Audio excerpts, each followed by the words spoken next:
நீங்கள் பார்த்துக் கொண்டிருப்பது AJK டிவியின் புதுவை மாலை. வணக்கம். புதுவை அரசு செயல்படவில்லை என்று மத்திய இணையமைச்சர் நாராயணசாமி குற்றம் சாட்டியுள்ளார். இது தொடர்பாக அவர் செய்தியாளர்களிடம் கூறுகையில், ஜன் லோக்பால் மசோதாவை வரும் 30ஆம் தேதிக்குள் நிறைவேற்றும்படி அண்ணா ஹசாரே பாராளுமன்றத்திற்கு கெடு விதிக்கிறார். அதற்காக அவர் உண்ணாவிரதம் இருந்து வருகிறார். பாராளுமன்றத்தில் நிலைக்குழு இந்த மசோதா மற்றும் அது குறித்து யார் யார் என்ன கருத்து சொல்லியிருக்கிறார்களோ அதன்படியே செய்யும் என்று கூறிய மத்திய இணையமைச்சர், புதுவை அரசு பொறுப்பற்ற முறையில் செயல்படுகிறது. திட்டங்களை அறிவித்து அதனை முறையாக செயல்படுத்தவில்லை. மக்களுக்கு இந்த அரசு துரோகம் செய்கிறது. மத்தியிலிருந்து நிதி பெற்று வர தயக்கம் காட்டுகிறது. மத்திய அரசினை நேரடியாக அணுகினால்தான் அதிக நிதி பெற முடியும். அதை வைத்துக் கொண்டு திட்டங்களை செயல்படுத்த முடியும். எதுவுமே செய்யாமல் இந்த அரசு செயலற்று போய் உள்ளது என்று மத்திய இணையமைச்சர் நாராயணசாமி கூறினார். இந்த ஆட்சியை 6 மாத காலம் விமர்சனம் செய்ய மாட்டோம் என்று சொன்னோம். ஆனால் ஆட்சிக்கு வந்த பிறகு ஆட்சியாளர்கள் முதல் அறிவித்த 4 திட்டங்கள், ஒன்று 25 கிலோ அரிசி சிவப்பு அட்டைக்கும் 15 கிலோ அரிசி மஞ்சள் அட்டைக்கும் என்று அறிவித்தவர்கள், மஞ்சள் அட்டைக்காரர்களுக்கு இதுவரை அந்த அரிசி 3 மாதம் ஆகியும் போகப்படவில்லை. அதற்கான விளக்கத்தை இந்த அரசு புதுவை மாநில மக்களுக்கு தெரிவிக்க வேண்டும். எந்த திட்டங்களை வேண்டுமானாலும் தள்ளி போடலாம். ஆனால் அரிசி திட்டத்தை அரசு தள்ளி போட முடியாது. குறிப்பாக 20,000 முதியோர் பென்ஷன், விதவை பென்ஷன் ரத்து செய்யப்பட்டிருக்கிறது. இது புதுவை மாநில மக்களுக்கு இழைக்கின்ற அநீதி. குறிப்பாக இந்த அரசு நாங்கள் ஆட்சிக்கு வந்தால் மாதம் 2,000 ரூபாய் முதியோர் பென்ஷன், விதவை பென்ஷன் கொடுப்போம் என்று அறிவித்தார்கள். அது 1,000 ரூபாயாக ஆக்கப்பட்டது. அந்த 1,000 ரூபாயில் கூட 20,000 பேருடைய வயிற்றில் அடித்து அந்த தொகையை எடுத்து 750 ரூபாயோடு 250 ரூபாய் சேர்த்து 1,000 ரூபாய் கொடுக்கப்படுகிறது. உடனடியாக முதியோர் பென்ஷன் 20,000 பேருக்கு நீக்கப்பட்டதை மாற்றி அந்த மக்களுக்கு, ஏழை எளிய மக்களுக்கு இந்த அரசு வழங்க வேண்டும். ஆகவே புதுவை மாநிலத்தினுடைய ஒட்டுமொத்த வளர்ச்சி பாதிக்கப்படுகின்ற நிலை ஏற்பட்டுள்ளது. இதை கருத்தில் கொண்டு புதுவை மாநிலத்துடைய வளர்ச்சி தடைபடாமல் இருப்பதற்கு மத்திய அரசை அணுகி நிதி ஆதாரத்தை பெற்று தொடர்ந்து புதுவை மாநிலம் கல்வி, மருத்துவம், சுற்றுலா மற்றும் கட்டுமான பணிகளில் கவனம் செலுத்துவதற்கு நடவடிக்கை எடுக்க வேண்டும். புதுவை அரசு செய்தி மற்றும் விளம்பரத்துறை சார்பில் ஜீவானந்தம் பிறந்தநாள் விழா கொண்டாடப்பட்டது. இதனை முன்னிட்டு அவரது சிலைக்கு முதல்வர் ரங்கசாமி மாலை அணிவித்து மரியாதை செலுத்தினார்.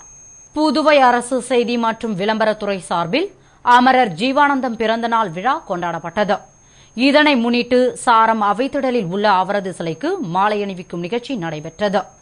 நிகழ்ச்சியில் முதல்வர் திரு ரங்கசாமி கலந்து கொண்டு மாலை அணிவித்து மரியாதை செலுத்தினார்.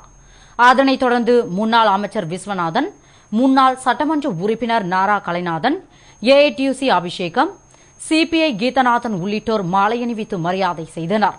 இதேபோல திராவிடர் கழகம் சார்பில் ஜீவானந்தம் பிறந்த நாளை முன்னிட்டு மாலை அணிவித்து மரியாதை செலுத்தும் நிகழ்ச்சி நடைபெற்றது.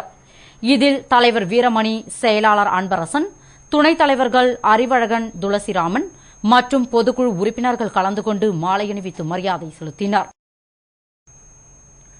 புதுவை சரஸ்வதி திருமண மண்டபத்தில் உப்பளம் தொகுதி சார்பில் நடைபெற்ற இப்தார் நோன்பு சிறப்பு நிகழ்ச்சியில் முதல்வர் திரு ரங்கசாமி கலந்து கொண்டார்.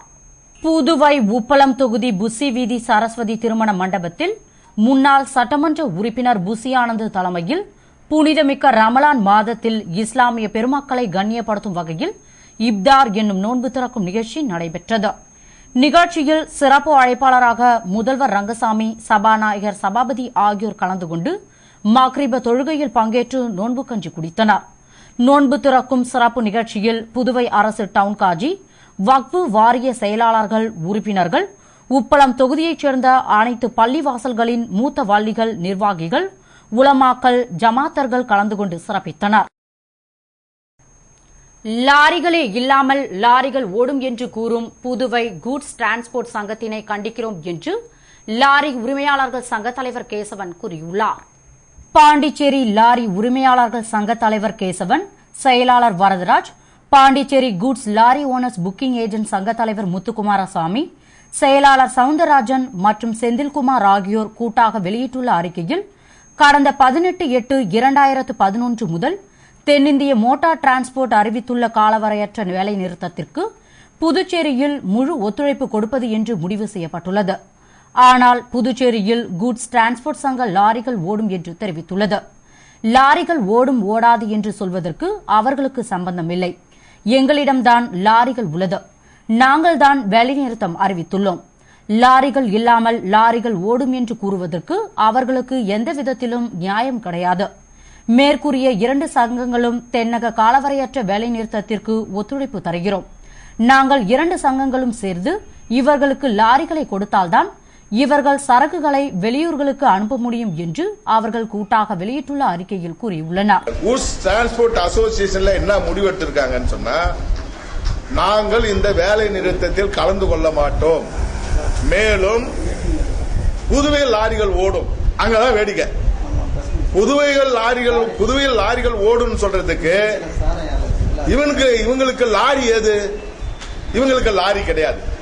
முகவர்களும் லாரி உரிமையாளர்களும் இரு தரப்பினரும் சேர்ந்துதான் அந்த புக்கிங் ஏஜ் அந்த கூட்ஸ் டிரான்ஸ்போர்ட்காரங்களுக்கு நாங்கள் லாரி கொடுத்து அவங்க சரக்கை ஏற்றி வெளிமாநிலங்களுக்கு அனுப்புவது வழக்கம். அப்படிப்பட்டவங்க லாரிகள் வேலை நிறுத்தம் செய்ய போகிறோம், நாங்கள் வேலை நிறுத்தம் செய்ய மாட்டோம், லாரிகள் ஓடும் சொல்றதுக்கு அவங்களுக்கு என்ன அருகதை இருக்குது? ஆகையினால அது எங்களுக்கு அவங்க சொல்லி இருக்கிறது ஒரு துரதிர்ஷ்டவசமான ஒரு செயலாகும். அது வன்மையா நாங்க கண்டிக்கிறோம். மறைந்த முன்னாள் பாரத பிரதமர் ராஜீவ்காந்தியின் பிறந்தநாள் விழாவில் காங்கிரஸ் சட்டமன்ற உறுப்பினர்கள் யாரும் கலந்து கொள்ளவில்லை. இதனால் காங்கிரசாரிடையே அதிருப்தி நிலவியது.